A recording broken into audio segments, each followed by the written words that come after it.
En 2014 comencé a realizar grabaciones de video y de sonido en bloques habitacionales de algunas capitales de países excomunistas europeos que no estuvieron adheridos a la Unión Soviética, y en Tlatelolco, Ciudad de México. También hice algunos registros en La Habana. ¿Qué fue lo que me motivó para realizar esta deriva si no soy arquitecto, urbanista o ecólogo acústico?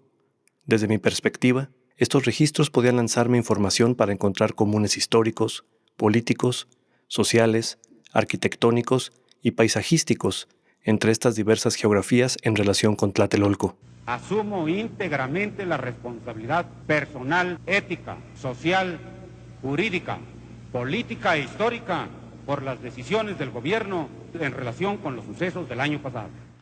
Desde la adolescencia, Tlatelolco llamó profundamente mi atención. Esa ciudad en sí misma, conformada por gigantescos edificios habitacionales grisáceos, mastodónticos, como no había ni uno solo en mi ciudad natal, Guadalajara. Conocer que allí había caído Tenochtitlán, pero sobre todo, que allí habían reprimido al movimiento estudiantil de 1968, eran sucesos que me sensibilizaban no solo ante la historia de mi país, sino también ante lo que asumía como parte de mis intereses y de mi actitud contestataria. Años después, ya residiendo en Ciudad de México, también me llamó a estudiar la reconfiguración de la megalópolis a partir del terremoto de 1985, en el que Tlatelolco por tercera ocasión fue epicentro de una tragedia, de una desgracia. Realizar estas grabaciones y hacer una investigación personal me permitió estudiar infinidad de eventos y movimientos políticos y sociales desde la posguerra, y principalmente en las décadas de los 60 y los 70, justamente cuando fueron desarrollados la mayoría de estos proyectos de vivienda, además de ser periodos clave de la Guerra Fría y de las manifestaciones juveniles alrededor del mundo. Registré distritos habitacionales similares a Tlatelolco en capitales como Berlín, Varsovia, Praga, Bratislava, Budapest, Ljubljana, Belgrado, Sarajevo y Bucarest, ciudades en las que estos bloques se construyeron en medio de periodos similares al Milagro Mexicano, caracterizado por la bonanza económica y la promoción del Estado social, además de la influencia del modernismo, y en los que también hubo determinantes actos represivos hacia los estudiantes y las revueltas juveniles. En México, porque supuestamente los jóvenes se harían comunistas, y en los países comunistas porque supuestamente los jóvenes se harían capitalistas. Después sumé a los registros La Habana, aprovechando una visita para conocer la isla de la que aún están enamoradas algunas de mis amistades izquierdistas. Help me, please. Help me. México. Son de México, ¿cuál es el español? Mi nombre es Javier. ¿Cuántos míos? Que son de México, ¿cuál es el español? ¿Dónde se va Rita? ¿Cómo es mami? ¡Aquí, boluda! ¡Boludo! Sí, boludo. De México, de México. ¡Viva México! ¡Viva Chicharito! ¡Viva Chicharito!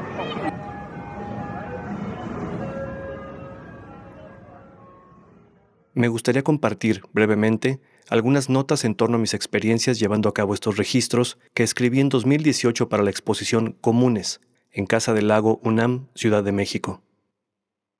En algunas ocasiones grabar no ha sido sencillo.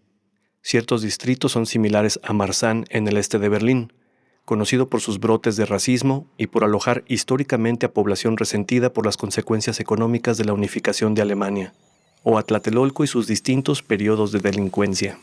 Comunes eran la inseguridad y la estigmatización en estas zonas, aunque debo decir que como mexicano acostumbrado a vivir bajo inseguridad, pude alejar el miedo y adentrarme en peligrosas áreas como el Bloque 23 de Belgrado, un microdistrito gris, semidesolado y lleno de grafiti pandillero, pero que, paradójicamente, tiene como vecino a un club privado de tenis.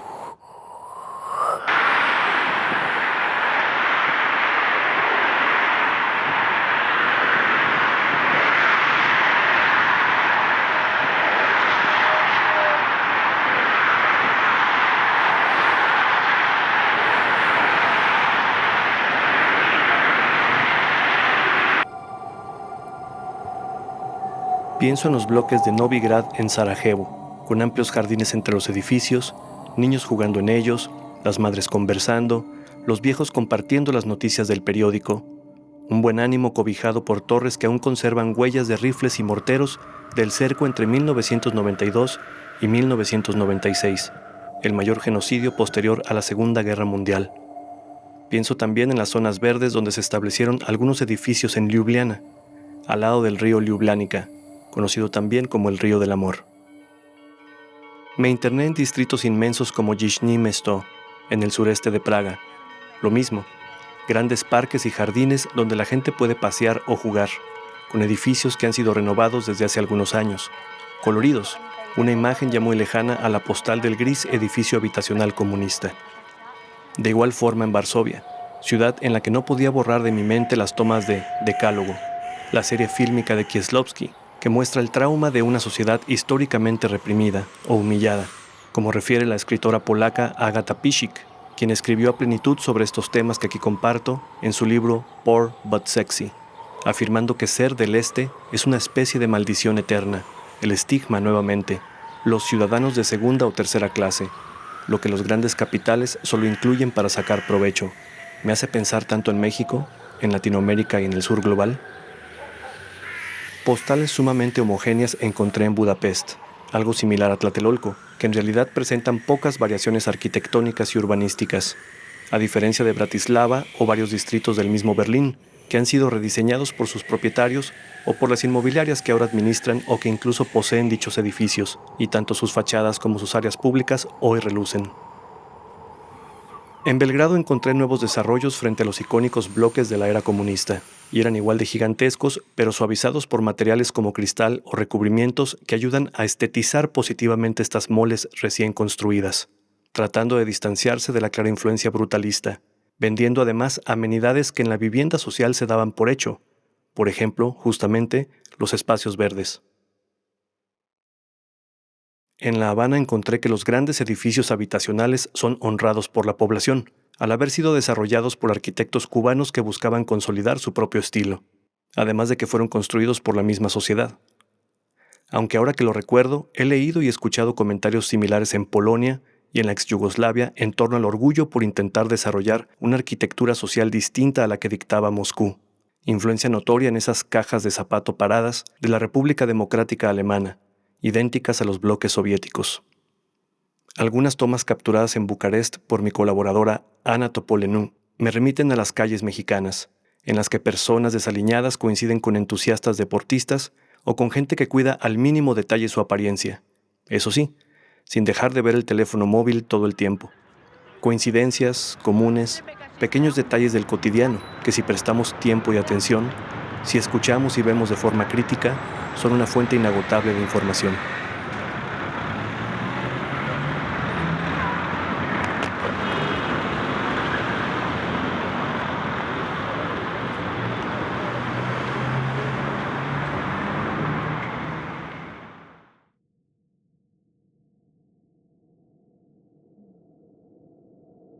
En 2024 he decidido poner fin a este proyecto después de haber realizado algunos registros en Escandinavia y encontrar pocas o nulas conexiones con mi búsqueda principal. Pero sobre todo, he decidido declinar a la deriva porque he retornado a vivir por un periodo a mi ciudad natal y ahora el paisaje de la zona metropolitana de Guadalajara incluye decenas o cientos de edificios de grandes dimensiones, con ciertas similitudes arquitectónicas a los bloques que estuve persiguiendo por casi 10 años y que fueron construidos, evidentemente, en otras circunstancias económicas y políticas a nivel global.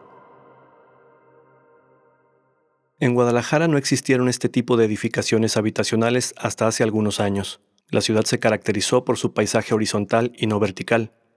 La casa-habitación era mucho más demandada que el departamento, a menudo símbolo de carencia económica.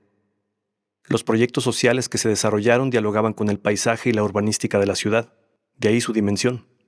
Pienso en el SAUS, en distintas unidades habitacionales de Infonavit o Foviste en varias partes de la zona metropolitana de Guadalajara, en los departamentos de Loma Dorada, en aquel famoso edificio frente al Monumento de los Niños Héroes, o en Acacias Residencial a unos metros de la escultura Los Cubos. Todos ellos ahora son ínfimos en comparación con las nuevas moles que se han construido de forma vertiginosa, creando una burbuja inmobiliaria que es ya insostenible. ¿Para qué ir en busca de estas construcciones en otros continentes si solo salgo de casa y las veo por todos lados? Inmensas torres o bloques sin espacio adecuado en torno. Construcciones en lugares impensables, sin relación con el paisaje y con la urbanización. Bloques que han modificado o destruido paisajes emblemáticos. Constructoras e inmobiliarias que se han hecho de terrenos en sectores pobres de la sociedad para levantar estas torres que se ofertan como inversiones que generarán gran plusvalía. La adquisición de un aparente estilo de vida alto, territorialmente en medio de la clase baja y amurallado. Un encapsulamiento. He salido a registrar algunos de estos edificios, algunos bloques, otros solo torres individuales, ya no como un intento de encontrar aquellos comunes a los que me he referido, sino para documentar una ciudad y un momento que evidentemente ya no es el mismo, en el que hay una ruptura radical con aquellos proyectos que pensaban la metrópolis como unidad, como sociedad en evolución y diálogo, en vez del único propósito actual del incremento exponencial de la riqueza de inversores, desarrolladores, constructores, inmobiliarios y otros ramos vinculados a este negocio. He grabado con miedo, ahora sí. Ha sido más sencillo capturar imágenes y sonidos en medio de barrios pobres y estigmatizados en Europa del Este que en colonias de clase acomodada en Guadalajara como Country Club o Providencia, en donde el solo hecho de colocar una cámara tan simple como la del teléfono celular frente a un edificio como estos puede atraer a elementos de seguridad privada o a la misma policía, como si en cualquier momento pudiera registrar un acto de corrupción. Estas moles son similares a Tlatelolco y a todo lo que he registrado, solo que en la mayoría sobresalta el cristal al cemento. Esto puede ser una metáfora de nuestros días. Son similares al pasado, pero aparentemente suavizados, y eso sí, mucho, mucho más caros.